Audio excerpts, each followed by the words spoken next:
the Texas Congressman, Ron Paul.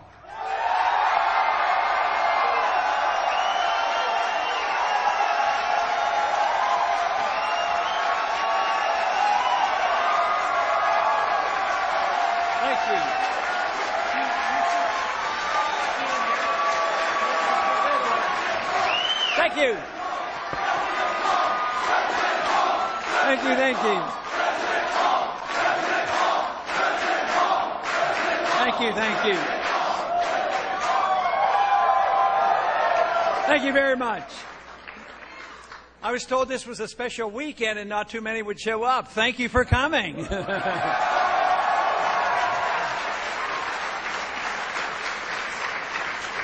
I do want to introduce my family members here. My wife, Carol, please stand.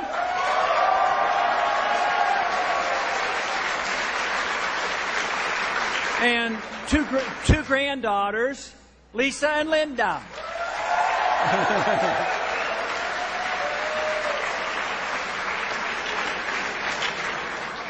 But it is great to see such a nice, enthusiastic crowd. You know, I give speeches on occasion, you know, in Washington, but I don't get any applause at all. And, you know, I'm very sympathetic to the younger people, those under 30. They seem to understand what liberty is all about so much better than some of those individuals that have been in Washington way too long, and they don't have the vaguest idea what liberty is all about.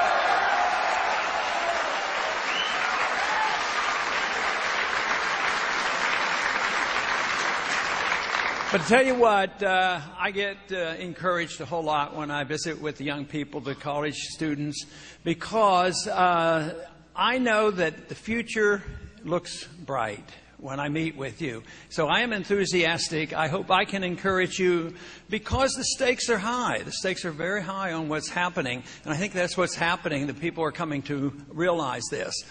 But liberty is my real issue. I do talk about economics. I talk about balanced budgets. I talk about foreign policy and the Federal Reserve and a few other things.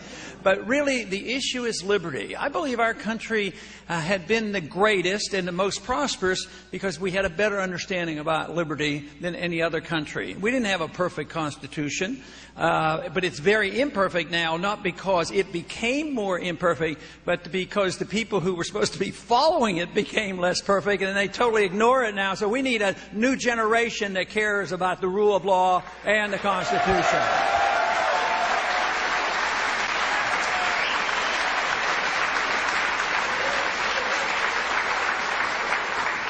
Well, I think of liberty as being very simply self-ownership. Who owns you? Who owns your life? Who has the responsibility for you? I come from a natural rights viewpoint, which is similar to what Jefferson talked about, natural rights, God-given rights, that our lives and our liberties come outside of government. Government was not created there to allow us to have liberty. If we're going to have government, which should be limited, it should be precisely to protect those liberties that are rightfully our own.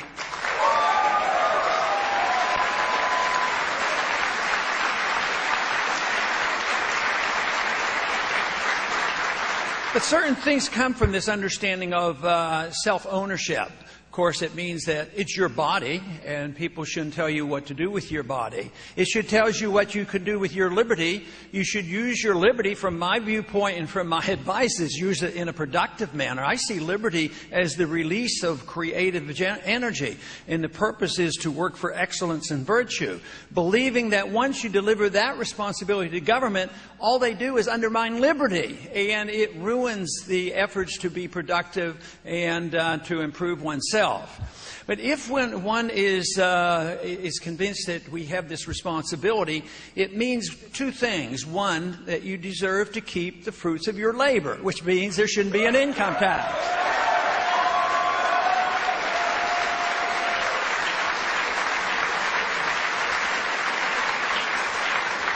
Now that part is easily understood. The second half of it is not quite as easily accepted by some.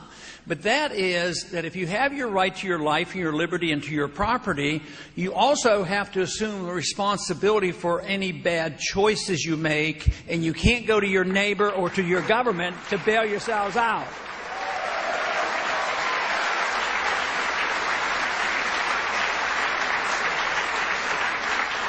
It's been pretty well accepted in this country that these principles mean that you have a right to deal with your spiritual life any way you see fit.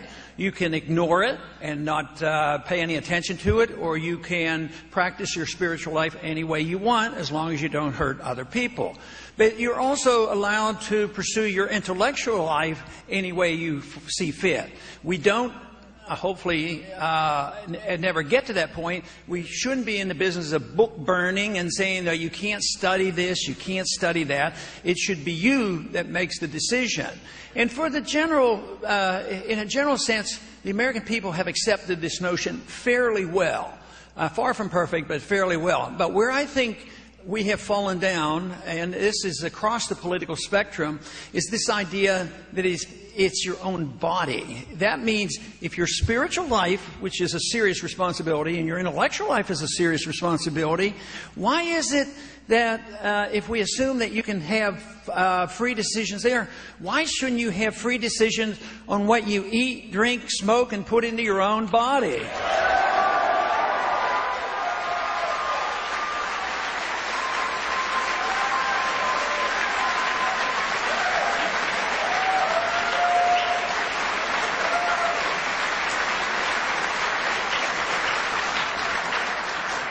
Spiritually, we could argue that if you make a mistake, you have to deal with that in maybe another life. Intellectually, if you make mistakes, you have to deal with that yourself. But if you make mistakes on making decisions about what you do with your own body, you can suffer the consequences. But if you once embark on this notion, as our country has now for hundreds, 100 years essentially, that we have reneged on this and assume that the government will protect us from ourselves, a very dangerous notion. If the government assumes that its responsibility is to protect you from yourself, it has to deal with every habit you engage in. And it is impossible to do that and still have a free society. The free society is a wonderful thing because I see it as opening up the opportunities for creativity. But if we accept this notion that the government should tell us how to run our lives, the most important impractical result of this is that it destroys the productivity of all of us. It means that we will be poorer. If you have this idea that we should all be free and prosperous and do what we want on our own and be responsible for ourselves, we will be prosperous. The evidence is overwhelming throughout history that the freer a society, the more prosperous is the society. And that is what our goal ought to be.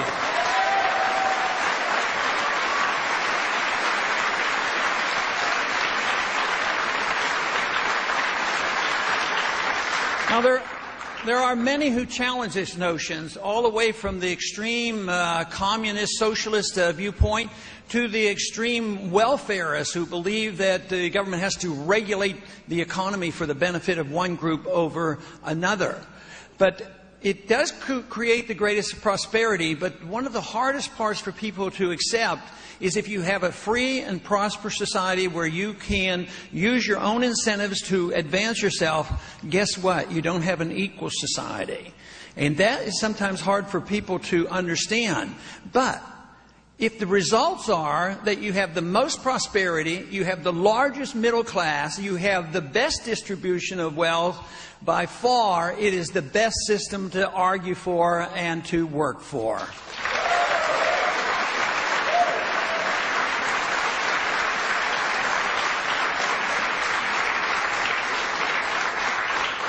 If it's government's job to make everybody equal, they're capable of doing it. Right now, they're working very hard on equality.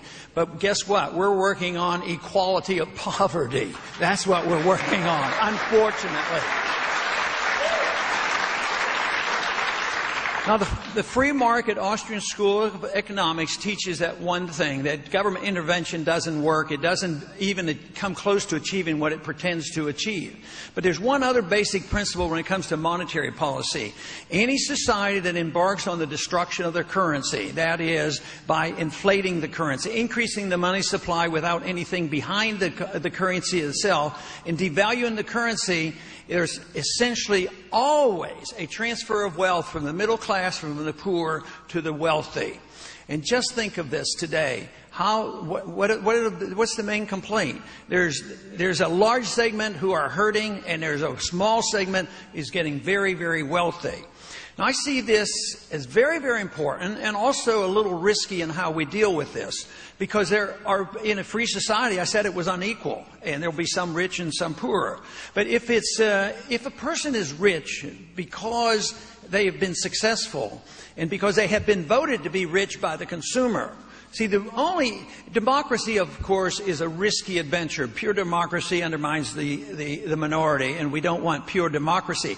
But in the economy, democracy really prevails because every single person that spends every dollar are voting on the product. And that means if we could have a society where nobody got special privileges, where nobody got benefits, nobody got the edge by government force and government contracts, and then somebody is capable because they're bright and they'll work hard and produce a product that we, the consumer, likes, that individual, if he becomes wealthy, we have voted him his wealth. We have voted him the wealth because we like his product. But if an individual becomes wealthy because they have an inside track to easy money and easy credit, and also when they gamble with this money in the derivatives market and they go broke, and then they go crying to the government and say, look, we're broke. If you don't bail us out, there's going to be a depression. Give us more money. If that happens, if they got rich the wrong way and then they get bailed out the wrong way, they deserve a lot of criticism.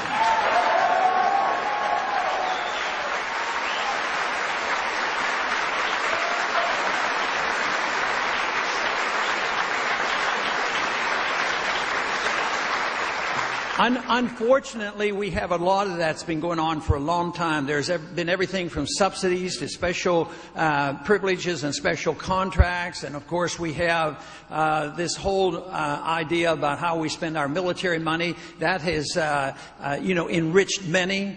Buying weapons we don't need, enriching the military-industrial complex. But that is complicated by people being talked into for patriotic reasons that you can't resist any military spending and that you have to endlessly fight wars if not, you're not patriotic. So in order to attack that, we also have to understand foreign policy. In the foreign policy of a free society and a society that protects your individual rights, a free society under those conditions says, we as a country have a right to defend us if we're under attack, but we have no moral authority to force ourselves on other people, and we have no moral authority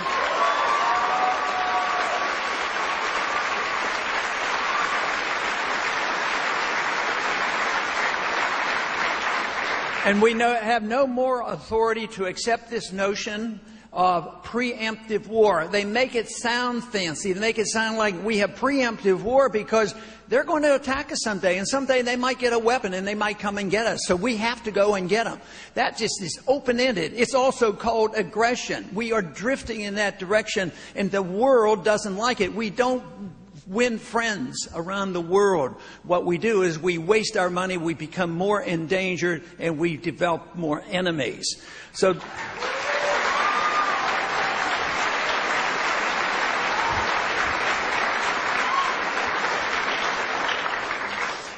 we have to address the subject, and your generation will have to do it because this system won't work. I have argued for many years about a non-interventionist foreign policy, and I've always been convinced I will win this argument. We will win this argument. Our side will win. I wish they would win just by being convinced on a moral basis and on a constitutional basis and on just practical reasons that we shouldn't be doing this, but we will win the argument about getting our troops home.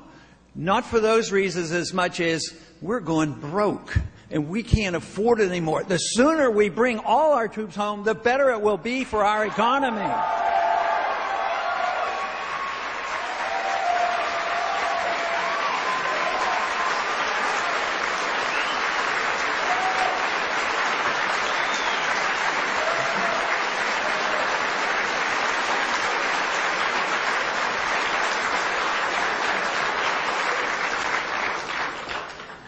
And this is just not bringing them home from the wars. We bring them home from the leftovers from the old wars.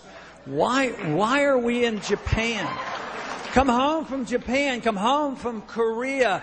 Come home from Germany. There's no reason for us to be subsidizing them.